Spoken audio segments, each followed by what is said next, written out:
The truth my ex tried to hide finally came out. Before we begin, please subscribe and turn on notifications so you never miss our latest stories. We'd love to know where you're watching from, so leave your city, state, or country in the comments below.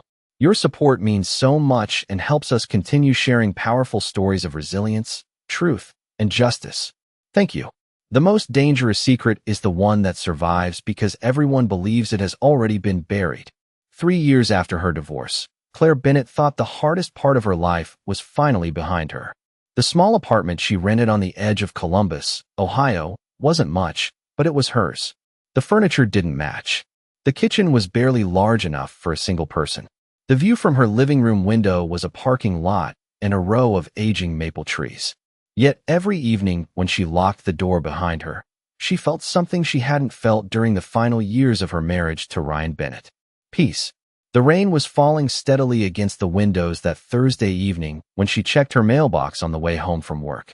Bills, grocery coupons, a local newspaper she never read. Nothing unusual. Then she noticed a plain white envelope resting at the bottom. No return address, no company logo, no stamp she recognized. Just her name typed neatly across the front. Claire Bennett. She carried it upstairs with the rest of the mail and placed it on the kitchen counter while she changed clothes and started a pot of coffee. For nearly 20 minutes she ignored it. But something about the envelope kept pulling her attention back. Finally she sat down beneath the warm light above the table and opened it. Inside was a single sheet of paper. No signature. No explanation. No greeting. Just one sentence. You were never told the whole truth. Claire stared at the words. Her coffee cooled beside her. The apartment suddenly felt quieter than before. The sentence wasn't threatening. It wasn't angry. Somehow that made it worse. Her pulse quickened as memories she had spent years trying to forget began surfacing one by one. The courthouse. The endless paperwork. Ryan's calm voice, explaining that the business was struggling. The financial statements showing losses. The lawyers. The settlement. The day she walked away believing there was simply nothing left to fight for. She had accepted it because everyone else had accepted it. The judge accepted it. The attorneys accepted it. Even her own family told her to move on. And she had. At least she thought she had. Claire turned the page over. Nothing. She held it up to the light. Nothing. No clues. No name. No phone number. Yet the sentence refused to leave her mind. You were never told the whole truth. Outside, thunder rolled across the dark Ohio sky. Claire stood and walked toward a small closet near the hallway. She hadn't opened it in months. From the top shelf, she pulled down an old cardboard storage box covered in dust. The box contained pieces of a life she rarely revisited. Tax records, court documents, divorce papers, old photographs. She set the box on the kitchen table and slowly lifted the lid. For a long moment, she simply looked inside. Then she reached for the first folder. Somewhere deep inside her, a feeling she hadn't experienced in years began to stir. It wasn't anger. It wasn't revenge. It was something quieter. A question. And questions, once awakened, rarely go back to sleep. Claire sat at her kitchen table long after midnight, surrounded by stacks of old folders that smelled faintly of paper, dust, and years she thought she had left behind. The rain had stopped, but the silence outside seemed louder now.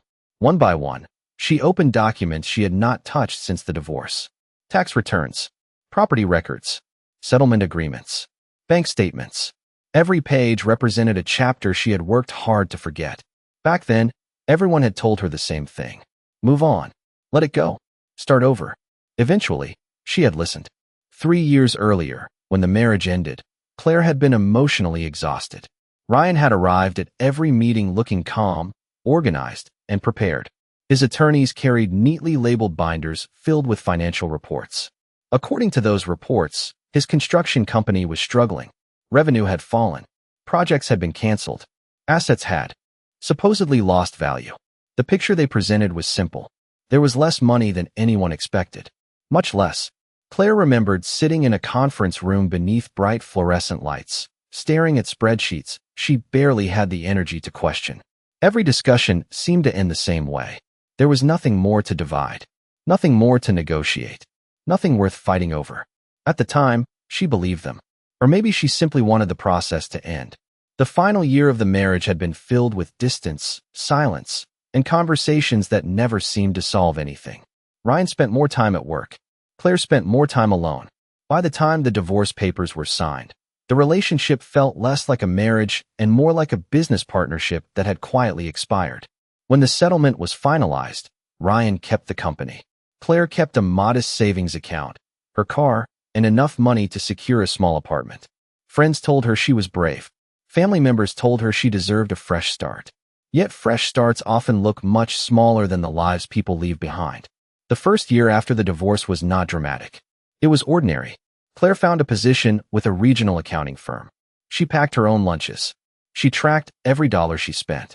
She learned how to fix small problems around her apartment because hiring someone was often too expensive. Little by little, she rebuilt her life. There were no grand victories, no sudden opportunities, just quiet progress. A better paycheck, a growing savings account, a sense of independence she had almost forgotten was possible. That was why the anonymous letter unsettled her so deeply. She had spent years constructing a new life on the belief that the past was finished. If the sentence on that page was true, then the foundation beneath those memories might not be as solid as she thought. Claire reached into the storage box and pulled out the thick folder containing the original divorce financial disclosures. She opened it carefully. The pages looked exactly as she remembered. Neat columns, official signatures, professional reports. Everything appeared normal. Then she noticed a yellow sticky note attached to one of the documents. She did not remember placing it there. On the note, written in her own handwriting, were 4 words she had completely forgotten. Check account ending 8472. Claire frowned. She turned the page and searched the records until she found the account number. For several seconds, she simply stared at it. Then she noticed something else.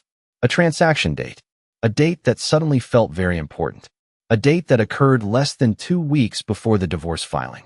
And for the first time since opening the mysterious letter, Claire felt the unmistakable sensation that she was no longer looking at old memories. She was looking at the beginning of a trail. Claire barely slept that night. The folder remained open on her kitchen table as dawn slowly brightened the sky beyond her apartment window. Before leaving for work, she took a photograph of the transaction date with her phone. The number itself was not remarkable. What bothered her was the timing. Less than 2 weeks before Ryan filed for divorce, a significant amount of money had moved through the account ending in 8472. Yet she could not remember that account ever being discussed during negotiations. Throughout the morning at the accounting firm, she tried to focus on client reports and quarterly statements, but her attention kept drifting back to the image on her phone. During her lunch break, she returned to the records. Years of working with numbers had taught her one important lesson. Numbers almost never lied. People did. Transactions always left traces. Sometimes those traces were obvious. Sometimes they were buried beneath layers of paperwork. By late afternoon, Claire requested access to several public business databases available through professional accounting resources. She told herself she was only satisfying her curiosity, nothing more. But deep down, she already knew that was not true. The account number led her to a financial institution Ryan's company had occasionally used years earlier. Most of the information was inaccessible, but one detail immediately caught her attention. The account holder was not listed under the construction company that had been included in their divorce documents. Instead, it appeared connected to a limited liability company she had never seen before. Claire stared at the screen. The company name meant nothing to her. She searched for ownership records. The registration had been filed 6 months before the divorce. The listed business address was a small office building outside Cincinnati. The registered manager was not Ryan. It was someone named Michael Carter. The name sounded familiar. Then she remembered. Michael Carter had been Ryan's college roommate. Years ago, he had attended holiday dinners and summer barbecues. After a while, he simply disappeared from their lives. Or at least that was what Claire had assumed. Her heartbeat quickened. She opened another database and searched again. More records appeared. Property filings, business registrations, annual reports. Each document seemed insignificant by itself. Together, they formed a pattern she could not ignore. The company had reported assets during the same period Ryan's attorneys claimed his business was struggling. Claire leaned back in her chair. For several moments, she simply listened to the hum of her office air conditioner. She was not looking at proof. Not yet. But she was looking at questions. Bigger questions than the anonymous letter had created. That evening she returned home, carrying takeout she'd barely touched. The storage box waited exactly where she had left it.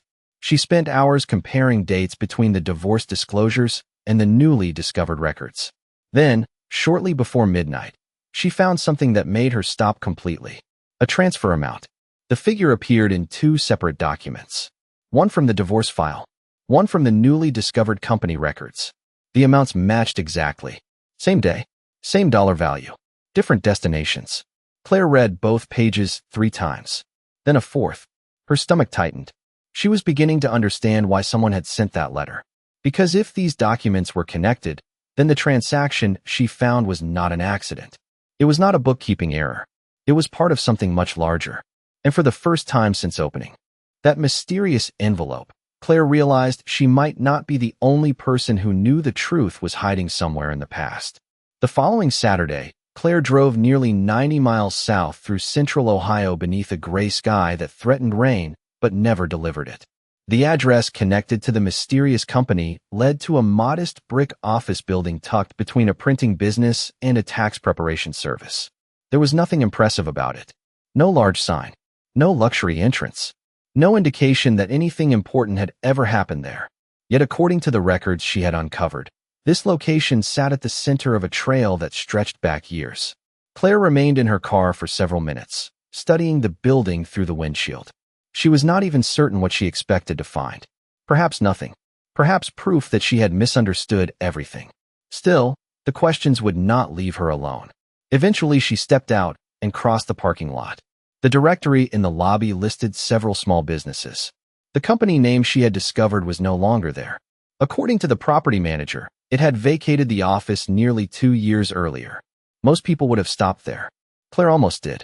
But as she turned toward the exit, she noticed a framed emergency contact list hanging behind the reception desk. One name immediately caught her attention. Michael Carter.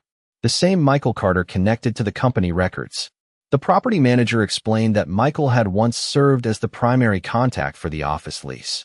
The lease had expired years ago, but some archive files might still exist in storage. Claire thanked her politely and left. During the drive home, her thoughts raced faster than the traffic moving along Interstate 71. The coincidence felt impossible to ignore. By Monday evening, she had submitted formal requests for additional public business filings and historical corporate records. Most people would never spend hours sorting through archive databases. Claire understood them better than most. Numbers left fingerprints. Organizations left paper trails. And every new document seemed to reveal another piece of a puzzle she never knew existed. 3 days later, a digital archive request arrived in her inbox. The files were old and poorly scanned, but one document immediately stood out. It was a corporate registration amendment filed less than a month before the divorce proceedings began. Claire opened the file and carefully reviewed every page. Near the bottom, buried among routine administrative details, she found something unexpected. A listed consulting agreement between the company and Ryan's construction business. The amount was substantial, far larger than anything she remembered seeing in the divorce disclosures. She compared dates again. The consulting agreement existed during the exact period when Ryan claimed revenue had collapsed. The contradiction was impossible to ignore. Claire sat back in her chair and looked out the window of her apartment. The sun was setting beyond the parking lot, casting long shadows across the pavement below. For years she had assumed the story was simple. A struggling business. A failed marriage. An unfortunate ending. Now the story seemed far more complicated. Later that night, while organizing her growing collection of documents, her phone vibrated with a new email notification. The sender was unfamiliar. There was no message in the body, only a single attachment and one sentence beneath it. "You are finally looking in the right place." Claire stared at the screen. Then she opened the attachment. As rows of financial records appeared, she immediately realized the trail was about to become much bigger than she had ever imagined. Claire did not open the attachment immediately. Instead, she stared at the unfamiliar email address and wondered who had been watching this investigation unfold. Whoever sent the files clearly knew what she had discovered. More importantly, they knew where she was looking. After several minutes, she finally clicked the attachment. A spreadsheet appeared on her screen containing years of financial transactions. At first glance it looked ordinary. Rows of numbers, dates, transfers. Account references. The kind of document she reviewed every day at work. Then she noticed the names attached to several entries. Ryan's construction company appeared repeatedly. So did the limited liability company connected to Michael Carter. Claire leaned closer to the screen. The transfers stretched across multiple years. Some amounts were small enough to avoid attention. Others were substantial. Individually, none of them seemed unusual.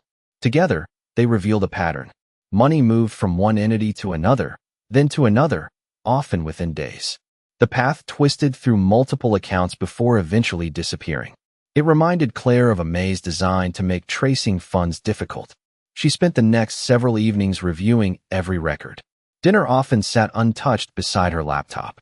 Midnight became 2 in the morning. 2 became 3. Each new transaction connected to another. Each new connection raised more questions. One Friday night, she spread printed copies across her living room floor. Highlighters marked dates.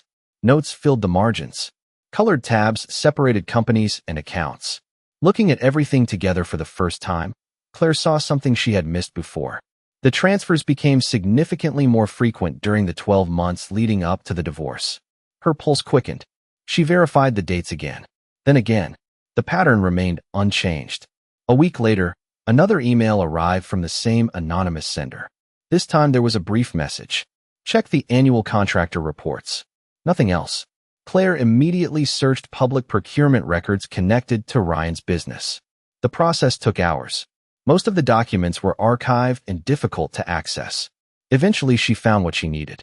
Several projects listed revenue figures that appeared far larger than those disclosed during the divorce proceedings. Claire sat silently as she compared the reports side by side. The discrepancy was impossible to ignore. She was no longer dealing with isolated inconsistencies. She was looking at a growing collection of documents that all pointed in the same direction. Late Sunday afternoon, while reviewing another set of filings, her phone rang unexpectedly. The caller identification displayed an unknown Ohio number. She almost ignored it. Instead, she answered. A man spoke quietly on the other end. His voice sounded older, cautious, and nervous. He asked if she was Claire Bennett. When she confirmed, several seconds passed before he continued. He explained that he had once worked as an accountant for a company connected to Michael Carter. He said he had recently learned she was reviewing old records. Claire's heart pounded. The man never revealed how he knew that information. He simply said there were people who remembered what happened years ago. Then he said something that made her grip the phone tighter. The documents you have only show part of the picture. Before Claire could ask another question, the caller gave her the name of a storage facility outside Cincinnati and a unit number. Then the line went dead. No explanation. No goodbye. Claire stared at the phone in silence. Around her, the apartment remained perfectly still. Yet she knew one thing with absolute certainty. Someone else had finally decided to stop keeping secrets. Claire arrived at the storage facility just after sunrise the following morning. Located on the outskirts of Cincinnati, the property consisted of long rows of metal units stretching across several acres behind a chain-link fence. The air was cool, and a thin layer of fog still hovered above the pavement. She had barely slept. The anonymous phone call replayed in her mind during the entire drive. At the front office, she explained that she was trying to locate records connected to a unit number she had been given. The manager listened carefully before disappearing into a back room. Several minutes later, he returned carrying a worn archive box.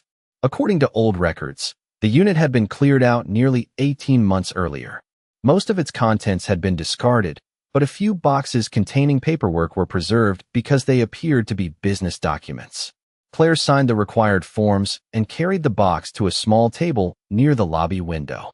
Inside were folders, invoices, correspondence, and years of financial records. At first, nothing stood out. Then she noticed a familiar name, Ryan Bennett Construction. A second folder contained documents connected to Michael Carter's company.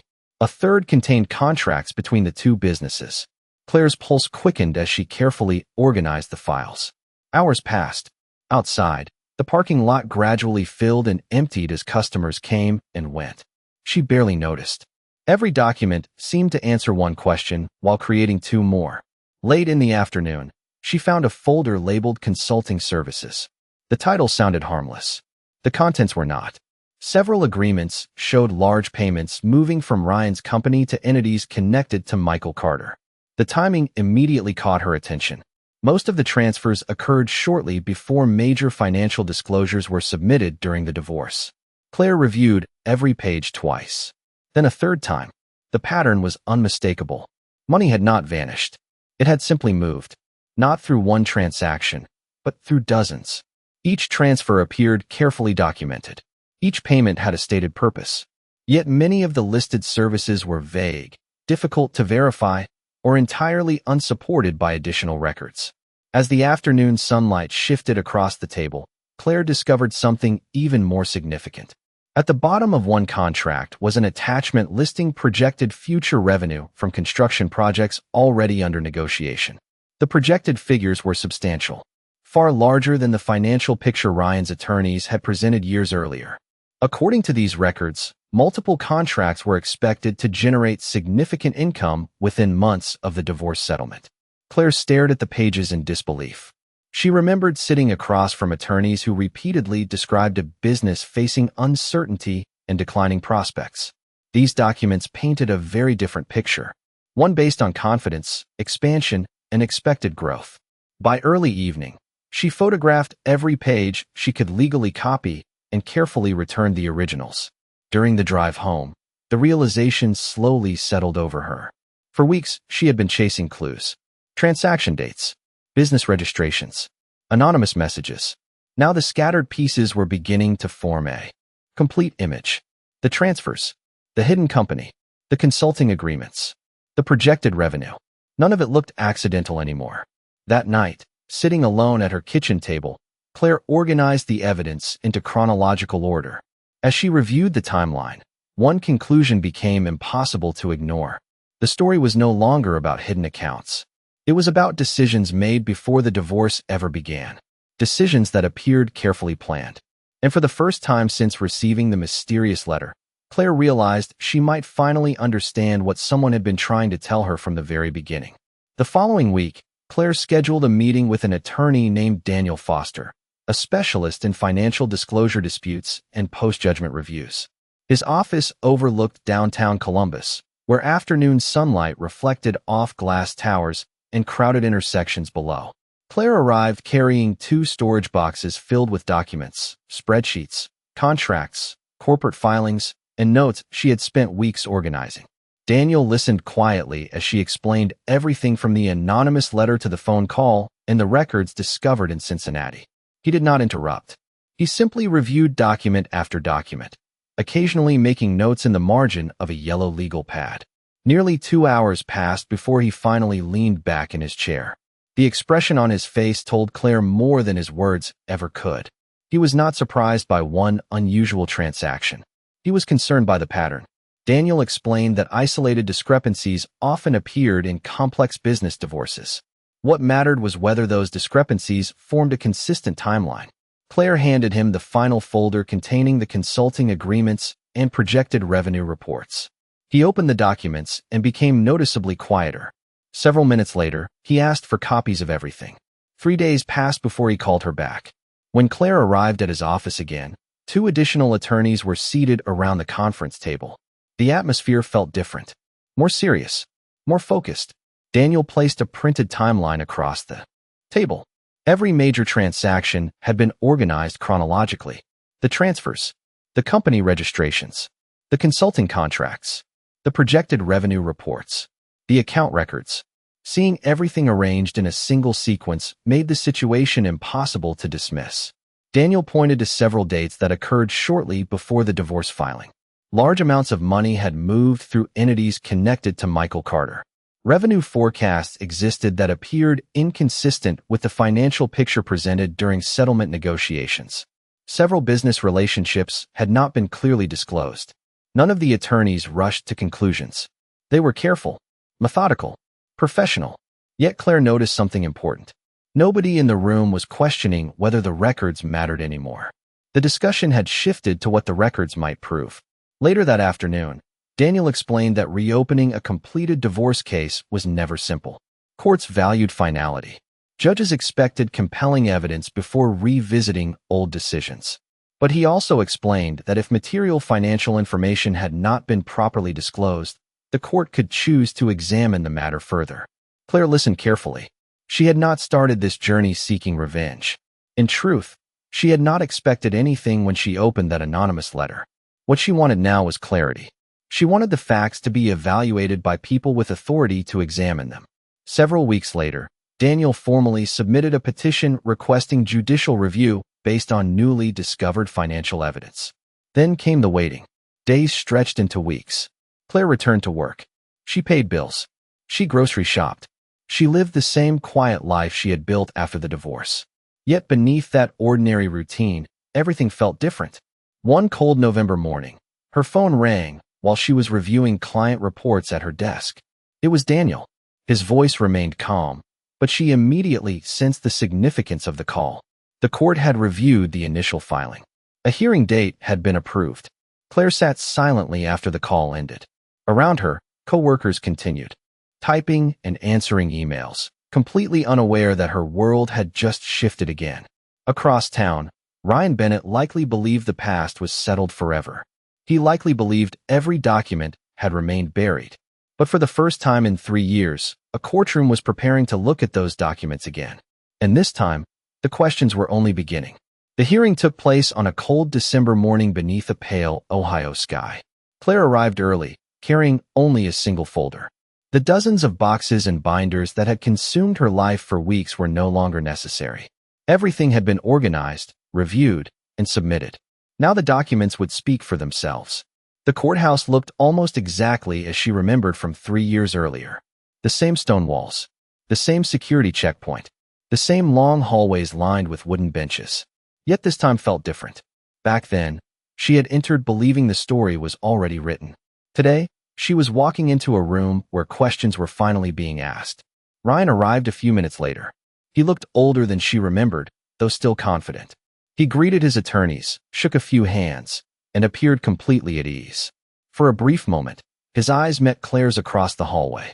Neither of them spoke. Neither looked away immediately. Then the courtroom doors opened. Once everyone was seated, the proceedings began quietly. There were no dramatic speeches, no emotional confrontations. The judge simply reviewed the purpose of the hearing and invited both sides to present their positions. Daniel Foster spoke first. Methodically and calmly, he walked through the timeline his team had assembled.